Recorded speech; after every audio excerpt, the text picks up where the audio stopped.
Бәріңізге сәлем қыздар, жұмсақ болып шығатын әрі қамыры тез көтерілетін осындай дәмді пирожкилер дайындаймыз. Осы мен жасаған рецептімен жасап көрсеңіздер, пирожкиіңіз шикі болып піспейді, өте жұмсақ әрі дәмді болып піседі. Ол үшін бізге бірінші 500 грамм суымызды ыдысымызға құйып аламыз. Жылы су, және де осының үстіне біраз қасық тұзымызды саламыз.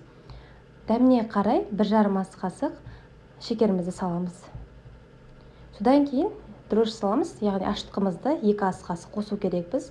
Сол кезде біздің қамырымыз тез көтеріледі. Және піскен кезде күмпиіп, әдемі болып пісетін болады. Барлығын араластырғаннан кейін алдын ала өлшеп қойған 1 килограммдық ұнымызды осылай аз-аздан қосып отырып, қамыр илейміз. Өзім күнделікті жасап жүрген осы әдіспен мен жасаймын. Пирожкилерім жұмсақ болып шығады, күмпиіп, әдемі болып піседі. Міне қамырымызды біз осылай илейміз. Қолымызды суға батырып илейміз. Қолымызға жабысқан кезде осылай біздің қамырымыз қолға жабыспағанша жұмсақ қылып илейміз. Міне қыздар, біздің қамырымыз иленіп дайын болды. Барлығын жақсылап осылай илегеннен кейін енді бетін жауып, жылы жерге 30 минутқа немесе 40 минутқа қоямыз. Келесі енді біз картопымызды суға пісіріп аламыз. Бұдан да көп картоп қоссаңыздар болады. Менің картопым кішкене аздау болып қалды. Содан кейін міне піскеннен кейін барлығын жақсылап езіп аламыз. Басқа ештеңе қосудың қажеті жоқ. Содан кейін езгеннен кейін дәміне қарай тұзымызды, қара бұрышымызды саламыз. Салып барлығын жақсылап араластырамыз.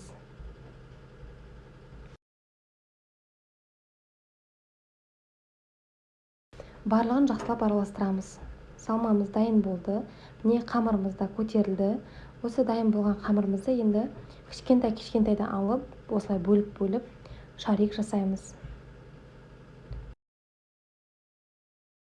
Сіздің пирожкиіңіздің көлемі осындай бөлгеніңізге байланысты болып шығады. Бұл қамырымыз әлі көтерілуі керек. Барлығынан шарик жасап қойдым. Осылай енді 10 минутқа қалдырамыз. Көтерілді, міне бізде 10 минуттан кейін үстін басып қарасаңыздар, міне осылай көтерілуі керек. Енді ішіне салмасын саламыз. Кішкене майменен жағып жұмыс жасаймыз. Ішіне салмасын салып, түйіп, барлығын осылай бірдей қылып жасап шығамыз. Менің каналыма тіркелуді ұмытпаңыздар, алдағы уақытта рецептлермен бөлісемін.